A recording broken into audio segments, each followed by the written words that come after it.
Қыздар, сәлем. Бүгін мен үй жағдайында тауық етінен өте дәмді донер жасап көрсетемін. Мейрамханадағыдай дәм, бірақ бәрі қолжетімді өзіңіздің ас үйіңізде. Ең бірінші тауықтың төс етін осылай турап аламыз.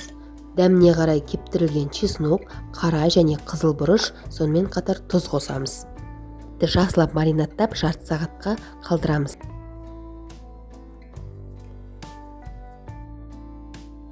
Дәміне қарай тұз қосамыз.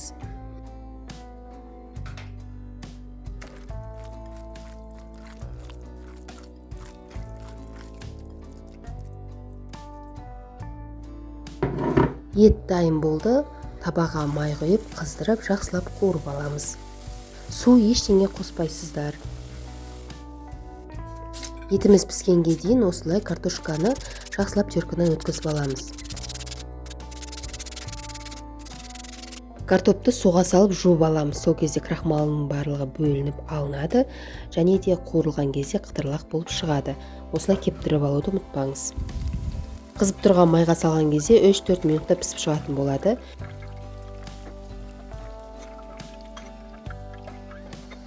Енді көкөністер турайтын боламыз. Ең алдымен помидорды осылай турап аламыз. Қиярды да дәл солай жіңішке етіп турап шығамыз.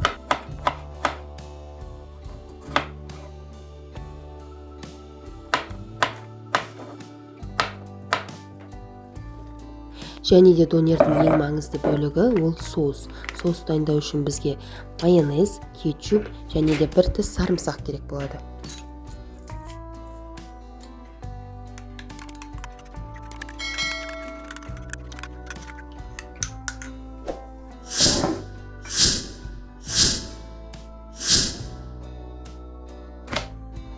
Енді барлығын жинаймыз, лаваштарды жайып, үстіне соусты жағып шығамыз.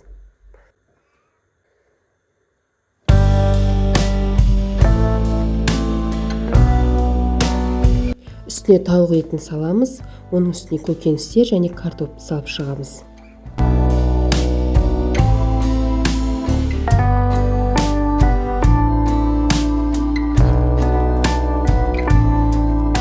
Барлығын екі шетін жинап, әдемілеп орап шығатын боламыз. Ескере кететін жайт, көп қылып салудың қажеті жоқ, себебі лавашымыз томпақ болып жыртылып кететін болады.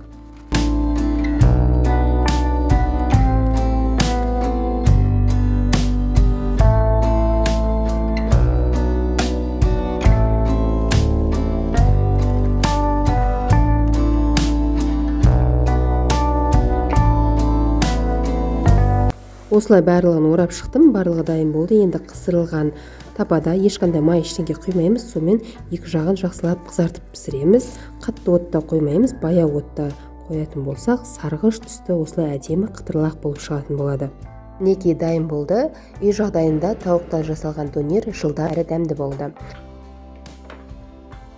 Видео ұнаса, лайк басып, каналға жазылуды ұмытпаңыз.